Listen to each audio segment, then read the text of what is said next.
Estamos en nuestra tercera charla de café y nos acompañan con gusto la doctora Ángela María Gutiérrez de Colombia y el doctor César Carreazo de Colombia. Y hoy nos toca hablar del manejo refractivo del queratocono, para lo cual me gustaría preguntarles a ustedes si cuando tratan a un paciente con queratocono hacen algún tipo de compensación o corrección del vicio de refracción, o simplemente lo corrigen ópticamente y luego utilizan un anteojo o un lente de contacto. Ángela. Bueno, lo primero, cuando yo estoy frente a un paciente con queratocono, es ver qué grado tiene el paciente de queratocono, si está avanzado, si está incipiente. Si es un queratocono muy incipiente, también yo me fijo en la edad, entonces pensaría en corregirlo ópticamente, y si tengo alternativas, por ejemplo, quirúrgicas, porque le está avanzando el queratocono, pues le haría un crosslinking. Pero pues también estoy siempre pensando en corregirlo desde el punto de vista óptico. También hay otras alternativas como los anillos, que haría en casos que tienen un poco de miopía, que tienen astigmatismo, pensaría también en hacerles eso. Casos mucho más avanzados, por ejemplo, que son miopes y que quieren ver y tienen todavía una buena visión, yo pensaría en colocarles un lente fáquico. Y ya casos en los que ya tienen la córnea con cicatrices, que hay alteraciones, pues ya les haría a ese paciente concretamente una queratoplastia, de preferencia laminar, excepto si hay una opacidad importante en el centro de la córnea. Y de todo eso, ¿qué es lo que habitualmente más haces? Yo hago de todo. Yo hago primero, no hago cirugías consecutivas, yo hago una cirugía y posteriormente, si hay que hacerle algo, le hago. Yo no hago PRK en pacientes con queratocono, yo solo les hago el crosslinking con una PTK. Siempre hago PTK en esos pacientes, pero no les estoy haciendo corrección refractiva. Pues básicamente es eso. ¿Haces PRK en queratocono? Sí. Yo enfoco al paciente, lo primero que hago es preguntarle qué quiere. Y de acuerdo a eso, su objetivo. ¿Qué quieres tú? ¿Quieres que te disminuya las aberraciones ópticas, por lo cual estás insatisfecho y te sentirías bien con una gafa? ¿Quieres mejorar tu visión sin gafas? ¿Quieres tu expectativa de quedar sin gafas? Y de acuerdo a ese planteamiento tomo la decisión. Lógicamente, como dice Ángela, va a depender si es queratocono inicial, medio o avanzado. Supongamos que tenés uno inicial y otro avanzado. ¿Cuál es tu conducta? Bueno, en los iniciales, lo que hago inicialmente es clasificarlo y hacer un crosslinking, lo inicial. Si el defecto es bajo, algunas veces lo hago en el mismo procedimiento y en un segundo tiempo lo termino de corregir si me queda algo mínimo. Te hablo de ablacionar muy pocas micras. Esos son los únicos casos que hago PRK. Y la verdad es que los resultados son muy buenos, muy buenos. ¿Cuál sería tu límite superior de ametropía para ese caso? Depende del espesor de la córnea. Claro. Va muy proporcional del espesor de la córnea, pero por ejemplo, yo nunca he tratado más de 2 dioptrías a un paciente con queratocono, en ninguno de los casos. Me parece que 2 dioptrías ya es bastante la ablación. Lógicamente va a depender del espesor corneal. Los anillos, yo no creo en los anillos. Yo los usé hasta hace poco tiempo, pero yo, a pesar de que desarrollé un anillo y lo saqué y tengo licencia para producir un segmento corneal, nunca he aceptado el resultado visual de un segmento. Nunca he estado satisfecho con los resultados de un segmento. Si bien deforman la córnea para mejorar una deformación, no son pacientes que quedan sin aberración óptica. Quedan con aberración óptica y quedan con anillos muchas veces, en la gran mayoría de los casos, en el eje visual o cerca del eje visual, en la zona óptica útil del paciente. Entonces son pacientes que en el consultorio tú puedes tener una buena agudeza visual 20-40, pero el muchacho está diciendo, pero doctor, yo tengo mala calidad, no veo bien, no ve bien porque está viendo como un paciente glaucomatoso, como un paciente sin campo visual. ¿Y cómo es en tus manos la predictibilidad? Esto es lo que vos querés corregir con respecto a lo que lograste con los pacientes, con los anillos. Mari, mira, yo con los anillos me sentía muy limitado cuando lo usaba. ¿Por qué? Porque yo ponía el anillo y a veces sentía que sí, le mejoró un poquito al paciente, pero el paciente se fue con gafas o con lentes de contacto y yo no me sentía porque soy cirujano refractivo. Mi meta siempre es devolver a un paciente corregido y el queratocono es de las patologías más difíciles de corregir. Pero entonces por eso, a partir de todo este desarrollo, describimos una técnica que tú conoces, que es una resección, en donde sin anillo devolvemos la regularidad a la córnea y en ese momento sí puedo decir yo, ese paciente sí lo corrijo yo refractivamente. ¿Por qué?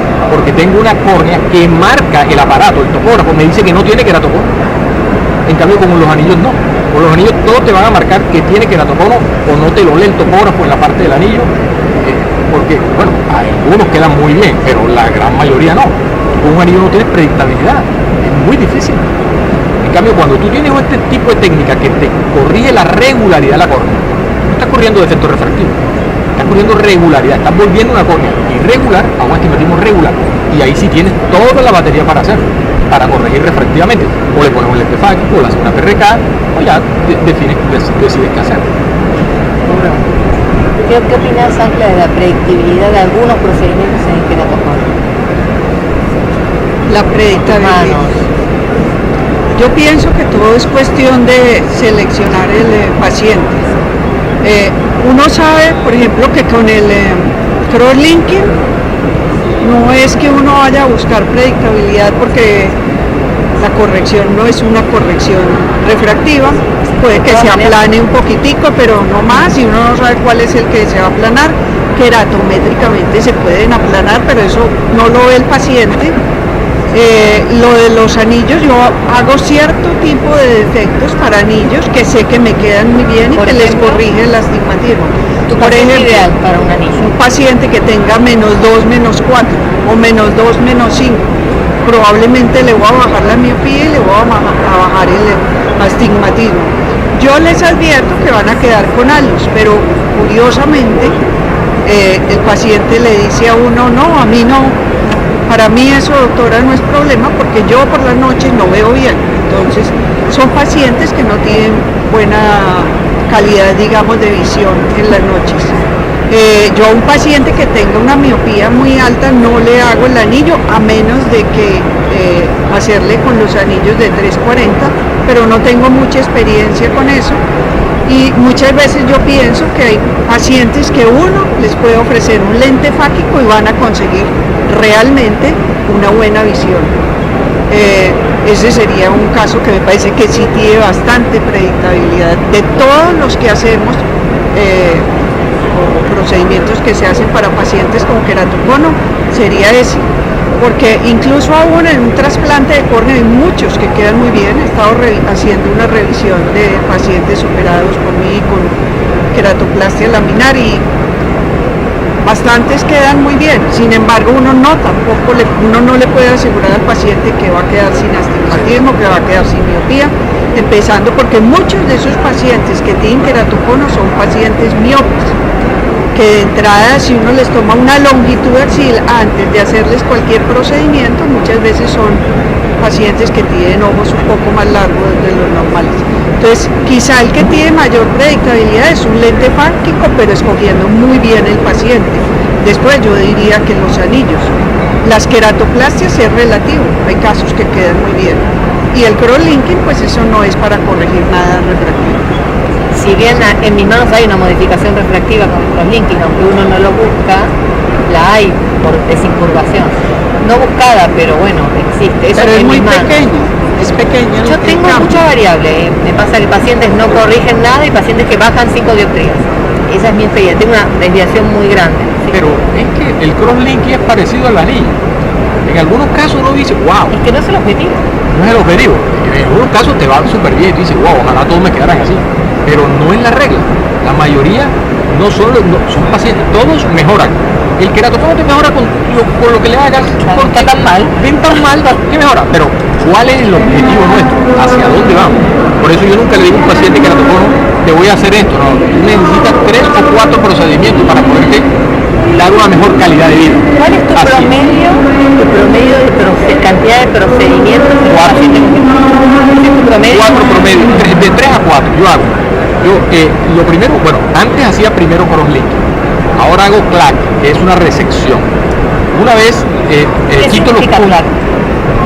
La C de creciente, Crescent Laser Assisted Keratectomy. Es una resección, no es en cuña, es una resección en creciente porque es de cara paralela. Y una creciente. Es de cara paralela, generalmente 270 grados, de acuerdo a los grados de queratocono, y se agranda hacia la base del cono. Entonces, ¿qué pasa con el clac? Mira, lo digo, está acá dentro de este capítulo. En este libro. El clac, ¿qué hace? Un estiramiento de la córnea. La córnea se adelgazó porque se elongó. Fíjate, ¿el anillo qué hace? El anillo aumenta el espesor y estira de otro lado, o sea, está deformando más para tratar de correr una deformación, pero deforma más un sector también. El clac no. El clac no, el clac te reduce el radio. El problema del cono fue que se alargó, se adelgazó, y ese adelgazamiento está expresado en mayor longitud de radio. Entonces, ¿qué es lo que estoy haciendo? Cortando el radio que el queratocono produjo de más. Al cortar el radio, la córnea vuelve a tomar una forma muy similar a una córnea sana, delgada, desplazado el cono hacia abajo porque lo jalaste. Entonces, ¿qué pasa? Tengo una córnea ya más regular, mucho más regular, que me pide un tratamiento posterior en la zona donde no está el cono. O sea, le volteo de tal que si le hago una PRK guiada, le voy a tocar es la parte de arriba al cono y no el sitio del cono. El cono lo protege. ¿Por qué? Porque es la parte que más corrigió. Entonces ya ahí no va a corregir. Es lindo el proyecto, es por eso. Ahora, tú le puedes hacer una PRK si es bajo el defecto, y si no, lo que dice Ángela, ya tú tienes una córnea regular, le pones un lente fáquico y se acabó el problema. ¿Las lentes fáquicas? Sí. El cono tú le puedes poner lente fáquico de cámara anterior o de cara posterior, porque el cono tiene una cámara profunda. Entonces no es otra cosa con el clac. Otra cosa importantísima con el clac. Te reduce la cámara anterior casi 300 y 400 micras. El promedio es entre 400 y 450, casi una córnea. Cuando tú le estiras, te baja la córnea, o sea, la córnea está acá, te la rueda. Entonces corrige la miopía y regulariza la córnea. Entonces tú te llevas sorpresa de -4, -7, paciente con +2, -2, a 180, contrario el eje. O sea que corregiste. Si tenías -3, -7, corregiste el -3 un meridiano y -7, -10, y te quedó en +2, corregiste 12 dioptrías con solamente hacer una recesión creciente. Y además la regularización de la córnea. Y lo regular de la córnea. Entonces, para mí, yo creo que si esta tecnología llega como va a llegar seguramente, no habría indicación de segmentos. No habría indicación de segmentos. O se pondrán algunos segmentos en algunos casos, pero es que el rango de corrección de esto es el mismo rango del de los segmentos. Yo no digo que van a desaparecer los segmentos, pero esto va a corregir de manera más fisiológica la córnea que los segmentos. En ese caso usaríamos, por ejemplo, segmentos para combinar con una cirugía de catarata. ¿Cuál es tu experiencia combinando una paciente con queratocono estable, 60 años, catarata, le hacen la cirugía de catarata, pones anillos, no pones anillos, complementás, esperás a ver qué tipo de visión tiene post-faco y recién ahí complementás tal vez con un anillo, ¿no? Sí, yo primero haría la cirugía de catarata, y esos pacientes tienen astigmatismo, entonces pensaría en colocarles un lente tórico si es posible, y ya después yo miraré a ver qué pasa. No, si les quedó algo residual de astigmatismo, que seguramente les va a quedar algo, yo lo dejaría así, no le pondría nada. Creo que es suficiente colocándole el lente intraocular, lente tórico, y ojalá tratar de hacer una corrección buena. Bueno, por último, cuéntenme, que es algo que les gusta a los adictos a charlas de café, el peor caso o algún caso interesante que hayan tenido de pacientes con queratocono.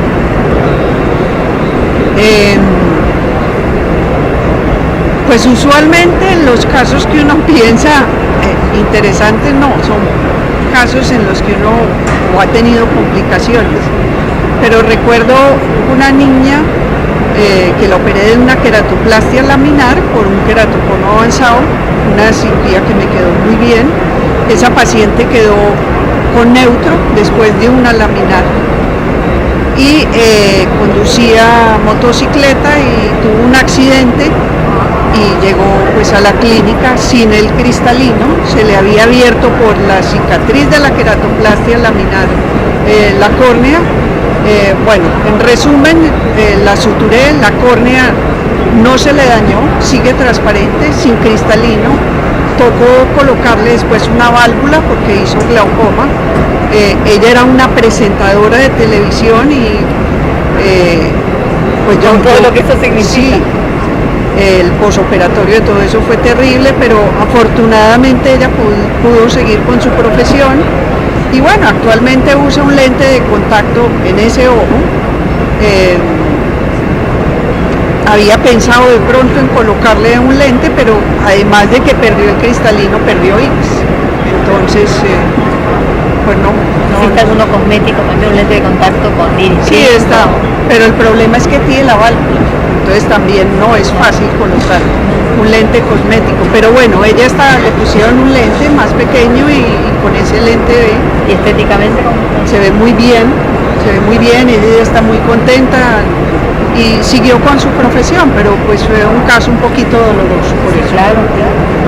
César, ¿recordás alguno? Sí, tengo una paciente estrella, porque es una paciente muy conflictiva, que se metió por el servicio social y por algún motivo se paró el microquerátomo o algo y se pospuso la cirugía, volvió al retoque y se programó como paciente primera vez y le pasaron el microquerátomo un mes o al mes y medio, y el segundo corte hizo un doble corte, se levantó el anterior y cuando se repuso quedó con una imagen topográfica que tú la ves y es un queratocón. Entonces yo le di toda la explicación, la paciente se quejaba de que veía 4 imágenes, estaba en el eje visual, era desesperante la paciente. Llegó a mi consulta y me dijo que yo era el responsable porque la institución era mía. Y a partir de ese momento la complicación era mía, a pesar de que yo no la operé inicialmente. Y me tocó aceptarla como mía, me llegó con una actitud muy fea. Ese enfrentamiento paciente-doctor es bien difícil, es bien complicado, y me tocó pararla, me tocó hablarle fuerte y decirle, mira, yo no te operé, pero yo te soluciono tu caso, te lo puedo solucionar. Pero antes de que yo te lo solucione, pide otra opinión, ve donde quieras. Y la mandé donde una cirujana experta, que efectivamente le dijo lo que la topografía había dicho, había una ectasia, la causa no la conocía porque no conocía el antecedente de la cirugía, pero que había una ectasia y ese tipo de ectasia era muy difícil de manejar porque la imagen era horrible, el centro de la córnea. Le digo que no tenía alternativa sino una queratoplastia. Ella volvió a la clínica y desconsolada totalmente. Yo le dije, mira, sí, la solución es una queratoplastia, pero hay una queratoplastia que es, no, olvídate que es trasplante ese que tú crees que te va a quitar tu córnea todo. Es cambiar la capita anterior para hacer una cirugía lamelar. Y quedas bien, seguramente vas a quedar bien. Yo tragaba saliva cuando le decía eso. Y efectivamente quedó bien, quedó satisfactoriamente bien. Nunca quiso corregirse el defecto residual que le quedó un poquito miope, y ella era 45 años, entonces quedó compensada. Hoy en día es una buena amiga, pero no paga la consulta. No tan buena amiga. Llega toda chistosa, pero me hizo sufrir tanto, duré 3 meses de esos pacientes que te estresan, porque era una paciente de la élite, una paciente que, como le decía yo, te metiste por un servicio social. Esos no son servicios para personas como tú, es un servicio para ayudar a personas necesitadas. ¿Y por qué hizo eso? Para ahorrar dinero, porque es un servicio más económico. Más que estrella. Y el esposo, por lo menos el esposo me daba la razón por su actitud. Claro. Pero lo pude solucionar, pero la verdad es que son situaciones difíciles. Que nos toca vivir a diario. Quiero cerrar que con 2 palabras le digan, ¿qué le dirías vos también pensalo, a los jóvenes que nos están escuchando del otro lado frente al manejo del queratocono? 2 palabras de consejo al que está empezando a especializarse en esta apasionante subespecialidad que es córnea. ¿Qué le dirías? Muy breve. ¿Qué consejo le darías? Yo lo que le diría es que el manejo del queratocono, es el tema, ha avanzado mucho. Cuando yo empecé a hacer mi práctica de oftalmología, a estos pacientes prácticamente las opciones eran o los anteojos, si eran defectos pequeños que le permitían tener buena visión, o un lente de contacto, y la otra opción era un trasplante de córnea. Ha surgido en los últimos, digamos en esta década, una cantidad de procedimientos alternos que eso sin lugar a dudas va a beneficiar y ha estado beneficiando mucho a nuestros pacientes. Seguramente van a venir otras cosas muy buenas en un futuro, pero lo que les pediría es que lean mucho sobre eso, que se informen y que de todas formas van a poder ofrecerle algunas alternativas a los pacientes de queratoconio. Sí, lo que dice Ángela, el queratocono ha cambiado mucho. Sí, yo creo que es lo que más ha avanzado. Lo que más ha avanzado. Yo tengo casi 10 años que no hago un trasplante de córnea, un queratocono, trasplante penetrante. Yo a todos los pacientes de queratocono grado 4 con hidrox, leucomas, les hago cirugía lamelar. El que es experto en cirugía lamelar manual, lo puede hacer manual. En hidrox ya es más difícil hacerlo manual porque se rompe con el láser, con la técnica que yo hago con el láser me queda mucho más fácil hacerlo. Pero cuando tú ves niños de 8 años, 9 años con cirugía lamelar, con hidrox, porque tengo niños de 9 años que tenían hidrox, que le pongo los parches, espero que cicatrice y le hago la cirugía. Son niños que te ven 20, 40 edición, con su endotelio, que eso antes era impensable. Esos son niños que van para que la torreta penetrante en cualquier parte del mundo. Y que hoy en día hay tecnología que no se ha difundido mucho, pero hay tecnología para hacerlo. No son cirugías fáciles, son cirugías de mucho truquito y cosas, pero que vamos para allá. Y creo que el estiramiento corneal va a cambiar la forma de enfrentarse al queratocono y va a ser una cirugía que va a dar mucho de qué hablar en los próximos años. Un estiramiento corneal que va a dar mucho de qué hablar en el futuro, y creo que hoy no podemos decir todavía que curamos el queratocono, porque el queratocono no se cura, pero sí le vamos a devolver buenas visiones a los pacientes con queratocono. Que no es poco. Muchísimo. Bueno, les quiero agradecer profundamente a los dos por compartir este café. Ángela, un verdadero placer. Gracias por invitarme. Gracias Gracias por la invitación. Por favor.